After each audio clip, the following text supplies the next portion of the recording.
গ্রামীণ সিমের এমবি কিভাবে কোড নাম্বার দিয়ে চেক করবেন এই ভিডিওটির মাধ্যমে শিখতে পারবেন। আপনি গ্রামীণ সিমে এমবি প্যাক কেনার পর কত এমবি অবশিষ্ট আছে এবং এমবির মেয়াদ কত তারিখ শেষ হবে সব ডিটেলস দেখতে পারবেন। এজন্য প্রথমে মোবাইলের ডায়াল প্যাডে চলে আসবেন। ভিডিও দেখে উপকৃত হলে লাইক কমেন্ট করবেন। আপনার জন্য এমন গুরুত্বপূর্ণ ভিডিও টেকন বাংলা চ্যানেলে কিন্তু প্রতিদিন আপলোড করা হয়। আমি আপনাকে দুইটি সিস্টেম দেখিয়ে দিব, ধৈর্য ধরে ভিডিওটি কন্টিনিউ করুন। ডায়াল প্যাডে চলে আসার পর ডায়াল করবেন *121*1*2#।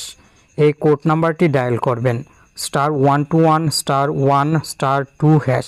কোড নাম্বারটি ডায়াল করে আপনার গ্রামীণ সিম দিয়ে কল দিয়ে দিবেন। কল দেওয়ার পর এরকম একটি নোটিফিকেশান আসবে, আপনি ওকেতে ক্লিক করে দিবেন। অল্প একটু সময় অপেক্ষা করলেই দেখবেন অফিস থেকে একটি মেসেজ চলে এসেছে। এখানে সব ডিটেলস থাকবে। আমার গ্রামীণ সিমে যেহেতু কোনো এমবি প্যাক কিনা হয়নি, তাই এখানে শুধু জরুরি ব্যালেন্স শো হচ্ছে। আপনার যদি ইন্টারনেট প্যাক কিনা থাকে তাহলে এখানে ইন্টারনেট প্যাকের ব্যালেন্স সব ডিটেলস দেখতে পাবেন। আরও একটি সহজ সিস্টেম আছে, এই জন্য ডায়াল প্যাডে চলে আসবেন এবং ডায়াল করবেন *566*10# *566*10#।